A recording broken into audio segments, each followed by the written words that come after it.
machines are there. Burning, the burial, then they leave the body in the water. Yeah. So, So what is that? the main thing is like the 5 elements of your body should be In the fire thing. yeah. Whatever. Yeah, that's what happens. But in Hinduism, they say like you have to.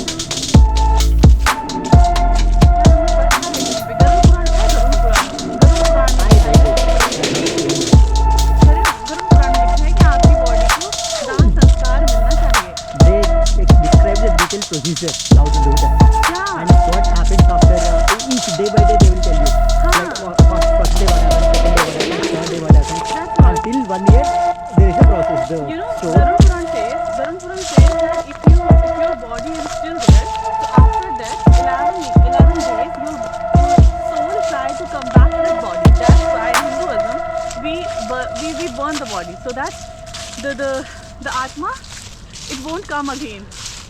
And so that it will go to the heaven place or whatever. So that it,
come here, see that.